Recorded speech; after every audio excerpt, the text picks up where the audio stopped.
조지아주에서 한국계로서는 처음으로 시장에 선출된 존 박 브룩헤이븐 시장이 8일 시청에서 취임식을 갖고 4년 임기를 시작했습니다. 조지아주의 첫 한국계 시장이자 첫 아시아계 시장인 박 시장은 이날 한인과 지역민 등 100여 명이 축하하는 가운데 취임 선서를 했습니다. 취임식은 아시아계인 엘빈 왕 디켈브 카운티 고등법원 판사가 진행했습니다. 그는 브룩헤이븐시는 비교적 신생도시지만 최근 몇 년간 급격히 성장하며 변화했다며 앞서 우리가 시작한 일을 마무리하고 시민들 간의 관계를 강화하고 인프라를 구축해 브룩헤이븐의 미래를 만들자고 말했습니다. 박 시장은 2014년 보궐선거로 처음 시의원에 당선됐고 9년간 3선 시의원을 지냈습니다. 지난해 12월 지방선거 결선 투표에서 58.6%를 득표해 41.4%를 득표한 로렌 키퍼 후보에 승리했습니다.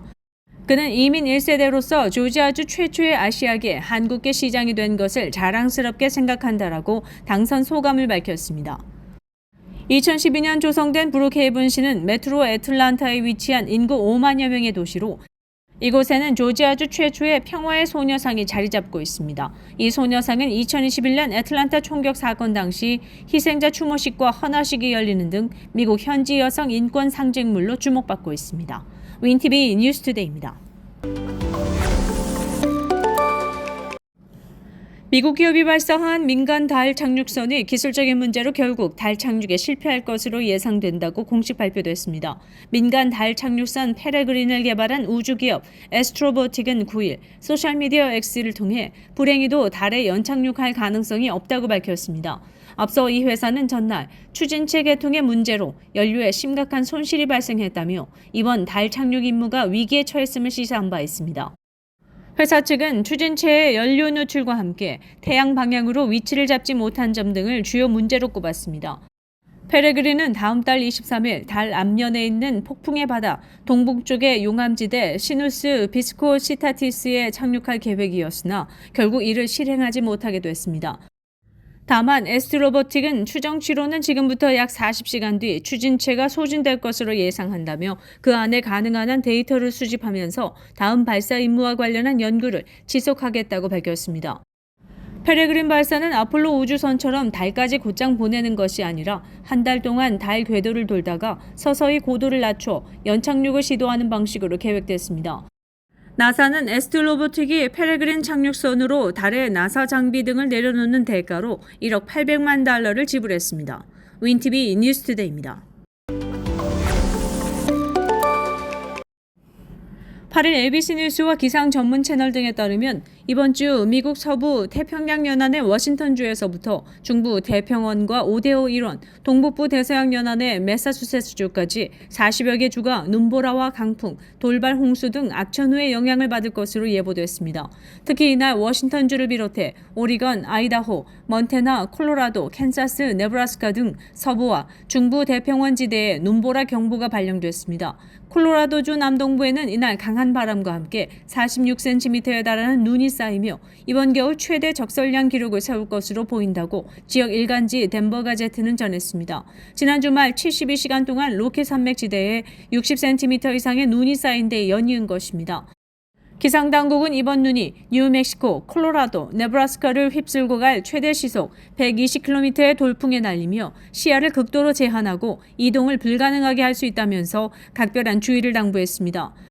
태평원 일부 지역에는 시간당 5cm씩 눈이 쏟아지는 폭설이 예보됐습니다. 윈티비 뉴스투데이입니다. 캘리포니아주 컨 카운티의 5번 고속도로에서 6일 35대의 차량이 연쇄 추돌로 겹치고 쌓이면서 2명이 숨지고 9명이 부상당했습니다. 이 사고로 해당 고속도로는 거의 24시간 동안 폐쇄된 채 사고 처리를 해야 했다고 AP통신은 전했습니다. 사고가 난 곳은 컨 카운티 소속 베이커스필드 서쪽 도로로 이날 오전 7시 30분경 발생해 7일까지 24시간가량 고속도로 통행이 금지됐습니다.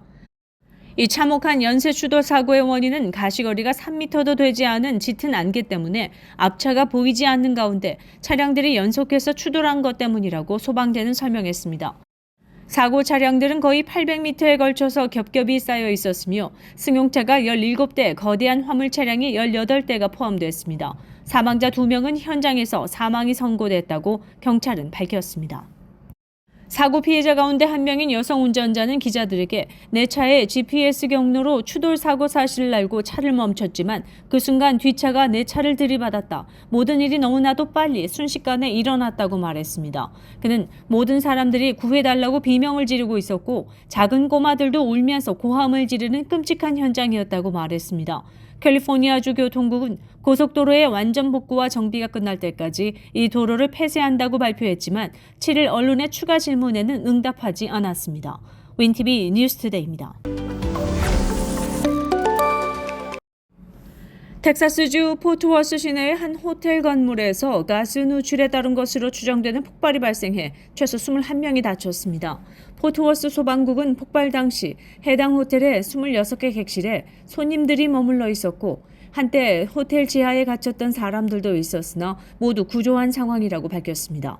소방국은 이번 폭발이 가스 누출 때문으로 보인다면서 해당 지역에서 가스 냄새가 났다고 말했습니다. 덧붙여 호텔의 한 식당에서 가스 냄새가 나기 시작했다는 신고가 접수된 사실도 덧붙였습니다. 당시 해당 식당에서는 공사 중이었던 것으로 전해졌습니다. 다만 폭발이 이 식당에서 발생했는지는 좀 더 조사가 필요한 상황입니다. 한편 이날 폭발로 호텔 창문이 깨지고 건물이 훼손돼 잔해가 시내 곳곳을 뒤덮은 것으로 전해졌습니다.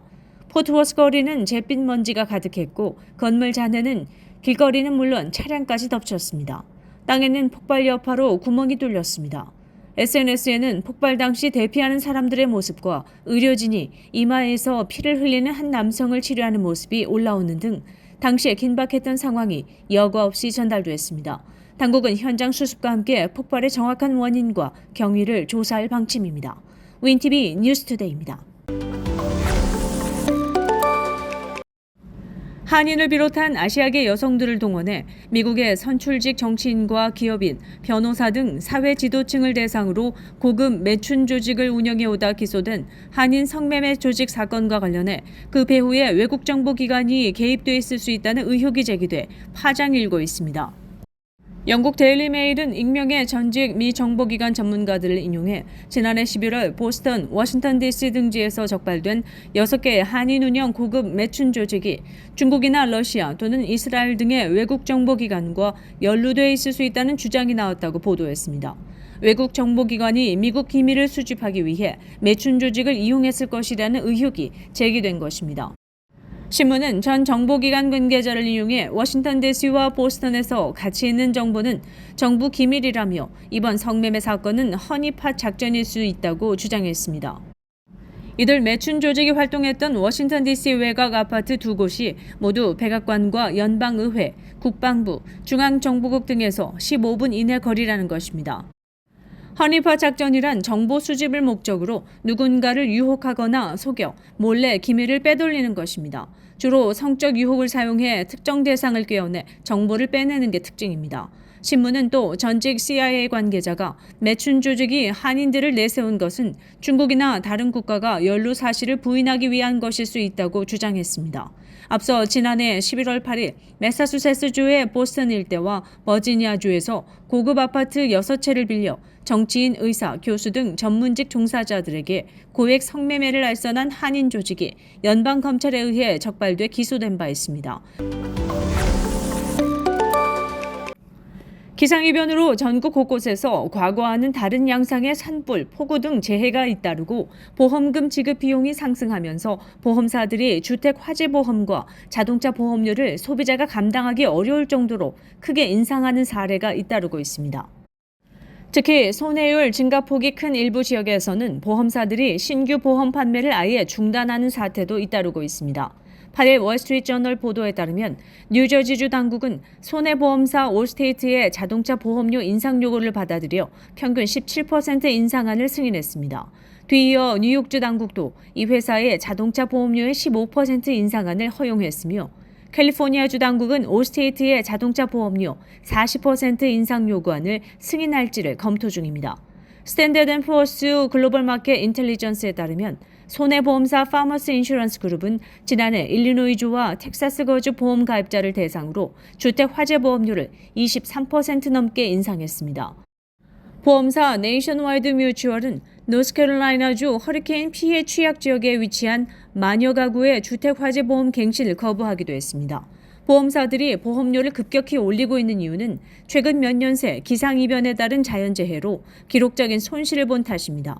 최근 몇 년 새 미국에선 기후온난화 여파로 허리케인이나 폭풍우의 피해가 이전보다 커졌고 가뭄에 따른 대규모 산불 역시 보험금 지급을 늘리는 주된 요인이 되고 있습니다.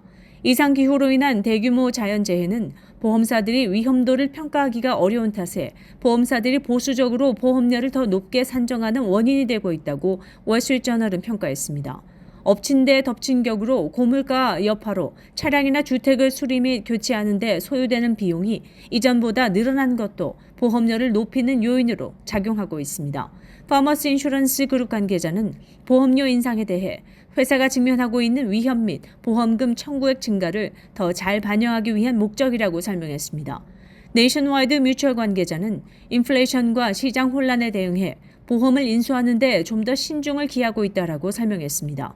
스테이팜 측도 비용 및 위험 인상을 반영해 보험료를 인상했고 경쟁력 있는 보험료를 유지하기 위한 방안을 지속해서 모색하고 있다고 월스트리트저널에 말했습니다. 윈TV 뉴스투데이입니다. 연초부터 미국의 채권 금리가 반등하는 가운데 월가 저명 투자가가 미 국채 투자에 대해 경고성 발언을 내놨습니다. 국채 금리가 더 높아질 수 있다는 것입니다. 9일 블룸버그 통신 등에 따르면 세계적 채권 운용사 핌코를 공동 설립하고 월가에서 한때 채권 왕으로 불렸던 유명 투자자 빌 그로스는 전날 소셜미디어 X에 올린 글에서 금리 4% 수준에서 미 국채 10년물은 고평가됐다. 나라면 채권을 사지 않겠다라고 말했습니다. 채권 금리와 채권 가격은 반대로 움직이는데 현 상황에서 채권 금리가 더 오를 가능성이 있다고 판단한 것으로 풀이됩니다. 미 국채 10년물 금리는 지난해 11월 5% 도달했다가 연말경 3.8% 선까지 하락세를 지속해왔습니다. 그 후 새해 들어 반등세로 돌아서 다시 4% 위로 올라선 상태입니다. 그로스는 이어진 게시글에서 현재 0.35%포인트 안팎 역전 상태인 미 국채 2년물과 10년물 금리도 역전 상태가 해소될 것으로 예상했습니다. 통상 장기 금리는 단기 금리보다 높은 게 일반적인데 미국채의 경우 지난 2022년 7월 이후 장기 금리가 단기 금리보다 낮은 역전 상태가 지속되었습니다. 역사적으로 볼 때 장단기 금리의 역전 발생 후 경기 침체가 뒤따랐기 때문에 이 같은 금리 역전은 다수 경제 전문가들이 2023년 중 경기 침체가 발생할 것으로 전망한 근거가 되기도 했습니다. 그러나 미 연방준비제도가 연내 세 차례의 금리 인하를 시사하면서 미국채 2년물 금리는 작년 10월 이후 하향 추세를 지속하고 있습니다. 윈TV 뉴스투데이입니다.